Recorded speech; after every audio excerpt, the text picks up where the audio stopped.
Look closely at this bone. These aren't just scars from a random battle. These are deep, serrated gouges carved into the solid calcium of a predator's skeleton. And for decades, they were a mystery that haunted the world of paleontology. Scientists looked for a monster, a rival hunter, a shadow in the woods that could do this. But when they finally mapped the teeth to the wounds, the truth wasn't just terrifying, it was sick. The marks matched the victim's own DNA. This is the story of a kingdom where the crown was paid for in the flesh of your own kin. Welcome to Madagascar. Welcome to the reign of the Cannibal King. If you think you've seen the dark side of evolution, you haven't seen anything yet. Stay where you are, 66 million years ago. While the T-Rex was ruling the vast floodplains of North America, another story was unfolding thousands of miles away, isolated by the unforgiving depths of the Indian Ocean. This is the island of Madagascar. But don't imagine a tropical paradise. During the late Cretaceous, this was a land of extremes, a jagged, sun-scorched prison where the rains were rare and the price of life was steep. Madagascar had broken away from the mainland millions of years prior, leaving its inhabitants trapped on a geological life raft. There was no escape, no migration routes, no new land to find when the food ran out. And as the centuries passed, the island began to change its inhabitants. It made them weird, it made them desperate, and it made one of them a monster. Emerging from the dust of a dried-up riverbed comes a creature that looks like it was stitched together from a fever dream. This is Majungasaurus cranitissimus. At 20 feet long and weighing over a ton, he is the undisputed master of this island. But look at his face. He is an abelosaurid, a family of predators with short, blunt snouts and tiny, useless arms that make a T-Rex look like a weightlifter. His skull is thick, topped with a single, bony horn that looks like a morbid crown. His teeth aren't meant for a clean kill. They are serrated daggers designed to grip and tear. He is a brawler, a stocky, low-slung tank of muscle built to navigate the dense, thorny scrubland of a dying island. But being the king of a prison comes with a curse. In the Namek or Hell Creek, a predator has choices. If the herds move, you follow.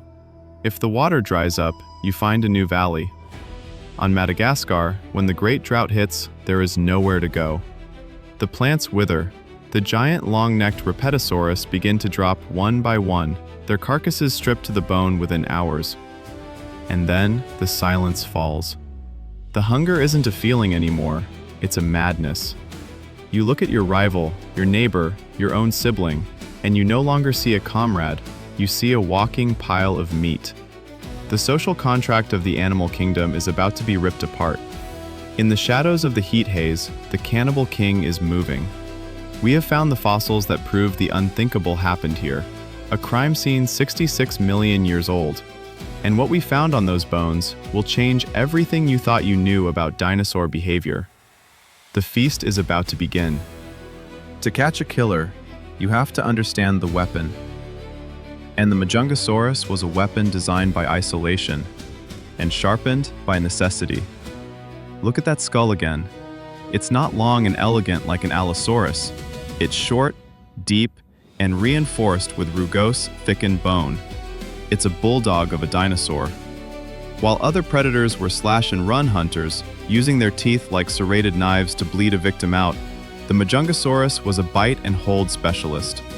Once those jaws clamped down, they didn't let go. He would anchor himself to his prey and use his massive, muscular neck to thrash and tear, literally ripping chunks of flesh from a living target. And then there are those arms. Look at them. Evolution didn't just forget about them. It actively shrank them into useless, four-fingered nubs. They couldn't even reach his own mouth. This tells us something vital. Majungasaurus didn't need hands to dominate. He was all jaw, all muscle, and all aggression. He was an animal built to endure a world where every meal was a desperate struggle. But the most chilling part of his anatomy isn't what he used to kill. It's who he was killing. For years, this was just a theory, a dark whisper among paleontologists. Could an apex predator really turn on its own? In 1993, the whisper became a scream.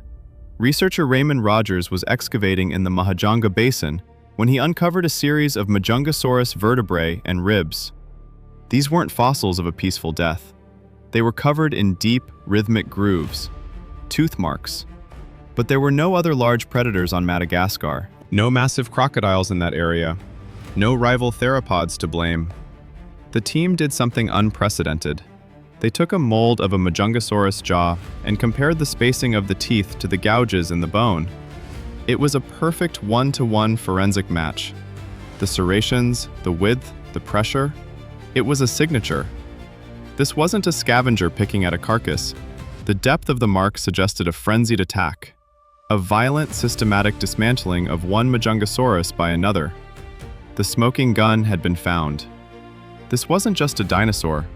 It was a cannibal caught in the act of a 66-million-year-old crime. But why? Why would nature allow a species to eat itself? Was it a ritual? A territorial war? No, it was much simpler and much more terrifying. When the rains failed and the giant long-necked herbivores died out, the island of Madagascar became a closed loop. A hunger-fueled arena where the only thing left to eat was each other. You are about to see this horror unfold. We are going inside the mind of the king as he makes the ultimate choice: starve to death or hunt his own blood. Next, we witness the hunt. A brother against a brother. A mother against her young. The taboo is about to be broken, and the results are absolute carnage. The wind doesn't bring the smell of rain. It brings the smell of decay. 66 million years ago, the sky over Madagascar has turned into a shimmering bronze haze. The earth is no longer soil. It's a cracked, white graveyard of sun-bleached bone and dust. For the Majungasaurus, the hunger is no longer a dull ache. It is a screaming, white-hot madness behind the eyes. He hasn't eaten in 3 weeks. The giant titanosaurs are gone, their carcasses stripped by scavengers until only stone remains.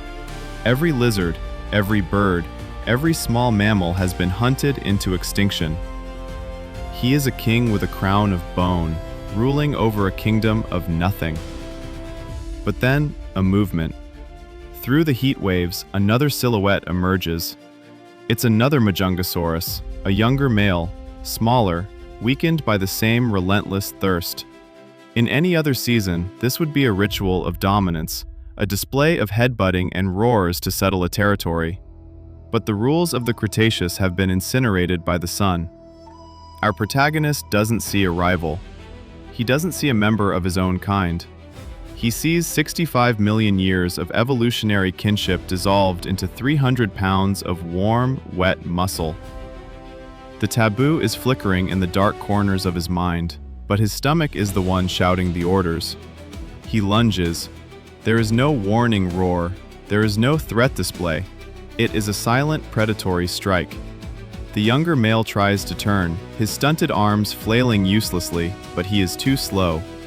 The bulldog jaws of the king slam shut on the younger male's neck. Remember the bite and hold technique. He doesn't let go. He anchors his massive feet into the parched earth and begins to thrash. He is using his entire body weight as a lever, his powerful neck muscles bulging like steel cables as he rips through skin, fat, and muscle. The younger male bellows, a sound that should be a call for help, but there is no one coming. On this island, there is only the hunter and the hunted, and today, they share the same face. The struggle ends not with a victory, but with a tragedy. The king stands over the body of his own kin, his snout stained a deep, vibrating crimson. The forensic marks we find today, those jagged grooves in the vertebrae, this is the exact moment they are made. This is the moment a predator becomes a cannibal. He begins the feast. He isn't eating for pleasure. He is eating to stay alive for one more day in a world that wants him dead. As he tears into the flank of the fallen male, he is breaking the ultimate biological law. He is consuming his own lineage. He is eating the very future of his species just to survive the present. The air is thick with the scent of iron and dust. The sun begins to set, casting long, twisted shadows over the riverbed, making the king look like a demon carved from the dark. This wasn't an isolated incident. This was a pattern of survival that would define the final days of the giants on Madagascar. But what happens when the hunger spreads? What happens when an entire species turns on itself in a desperate race toward extinction? You've seen the crime. You've seen the hunt. Now, you're about to see the aftermath. Because the fossils tell us that the Cannibal King wasn't just eating his rivals, he was eating his children. The most horrifying discovery is yet to come. Stay tuned. There is a boundary in nature that even the most brutal killers refuse to cross. A line where instinct for the species usually overrides the hunger of the individual. But on Madagascar, that line has been erased. We aren't just talking about rivals fighting for territory anymore. We're talking about the ultimate betrayal. In the deepest layers of the Majungasaurus Basin, paleontologists found something that made their blood run cold: the teeth marks of an adult Majungasaurus on the bones of a juvenile. This isn't just survival. This is the end of a lineage. This is a king devouring his own future. Welcome to the darkest hour of the Cretaceous. The drought has peaked. The sky is no longer bronze. It's a suffocating, ash-colored shroud. Every waterhole is now a shallow pit of cracked mud and dead fish. The great long-necked Prehistoric have all fallen, their massive rib cages looking like the hulls of wrecked ships in a sea of dust.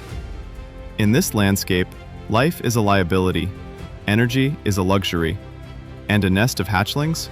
To a starving adult, a nest isn't a promise of the future. It's a high-protein buffet that doesn't fight back. Imagine a mother Majungasaurus. For months, she has guarded her clutch with a fierce, evolutionary devotion. She has fought off scavengers and endured the blistering sun. But the madness of the hunger is a chemical fire in her brain. Every cell in her body is screaming for fuel. Her instincts are warping. She looks down at the small, feathered movements in the dirt. These are her genes, her legacy. But they are also the only meat left in a 5-mile radius. The choice is made in a microsecond of pure reptilian desperation. There is no mourning. There is no hesitation. She begins to systematically consume her own brood. In biology, we call this filial cannibalism. It's a strategy used by some modern animals to recover nutrients when a season is lost. But here, in the shadow of extinction, it feels like a cosmic tragedy. The king is no longer a ruler. He is a scavenger of his own bloodline, a ghost eating ghosts. This is the price of survival on a dying island. Every time a Majungasaurus ate its own kind, it bought itself a few more days of life. But it also moved the entire species one step closer to the abyss. The population is crashing. The birth rate is 0. The adults are wandering through a wasteland of their own making, their stomachs full of their own kin, but their spirits broken. The red dust of Madagascar is being stained by the very creatures that were supposed to conquer it. We are witnessing a species-wide suicide. A kingdom cannot stand when the king eats the subjects, and a species cannot survive when the parents eat the children. The Majungasaurus is becoming a biological dead end. But the horror of the Cannibal King doesn't end with a whimper. As the final drought of the Cretaceous settles in, the last 2 survivors find each other. There is only enough food for one, and the final battle isn't for territory or a mate. It's for the last meal on Earth. The king is about to meet his match, and you won't believe who is left standing. A massive, earth-shaking roar that suddenly distorts and cuts to black. This is it. The end of the road. No more children to eat, no more rivals to hunt, no more shadows to hide in. Just 2 ghosts in a world of ash. 66 million years of evolution have led to this one microsecond of carnage. The Cannibal King is about to face the only thing left in the world that can kill him: himself. You followed the horror from the first bite to the ultimate betrayal. Now, witness the final hour of the most cursed predator in history. The crown is heavy, and the price is finally being paid in full. Stay with us for the end of an era. The sky is no longer ash. It is a bruised, bleeding violet. To the south, The horizon is beginning to glow with an unnatural, searing light, the first herald of the asteroid that will end it all. But here, in the heart of the Majungasaurus Basin, the apocalypse has already arrived. The air is so dry it tastes like copper. Our king is a wreck of a creature. His ribs are sharp ridges beneath his scarred hide. His single horn is chipped and bloodied. He is the last of his line, a survivor of a civil war where he was both the general and the executioner. Across the dry creek bed, a final movement. It is a female, just as large, just as broken. They have known each other for years. They might have been mates once. They might have produced the very hatchlings that the drought forced them to consume. But those memories are gone, burned away by the acid of starvation. There is no courtship. There is no recognition. There is only the calculation of calories. One of them must die, so the other can live for one more hour. They collide with the force of two collapsing mountains. This isn't a graceful battle. It is a slow, agonizing struggle of two dying gods. The king clamps his jaws onto her shoulder, his bite and hold reflex locking his skull into place. She counters, her short snout slamming into his neck, her teeth raking through his thick, pebbled skin. They thrash in the dust, a whirlwind of scales, blood, and desperation. The king wins, not through skill, but through a final, jagged spark of spite. He feels her throat collapse beneath his pressure. He feels the life fade from her eyes. As he stands over her body, his snout dripping with the last blood on Madagascar, the irony is absolute. He has won. He is the undisputed ruler of the island. And he is completely, utterly alone. Suddenly, the sky turns into a furnace. The shockwave from the Yucatan impact is reaching the shores of Madagascar. The trees that haven't already withered are flattened in an instant. The dust of the basin is whipped into a global firestorm. The king looks up. He doesn't roar. He doesn't run. He has already committed the ultimate sins. He has already tasted the end of the world. Tens of millions of years later, we find them. Locked in the rock of the Mahajanga, we find the bones with the jagged marks. We find the evidence of a king who ate his subjects, his children, and his queen. The Majungasaurus wasn't a monster by choice. He was a masterpiece of survival in a world that had run out of mercy. He is a reminder that when the world breaks, the first thing to go isn't life, it's the soul. The story of the Cannibal King is etched in stone, a warning from the deep past about the price of isolation. If you survived this journey through the dark side of the Cretaceous, hit that subscribe button, because the history of our planet is filled with monsters, and some of them are still waiting in the dirt to be found.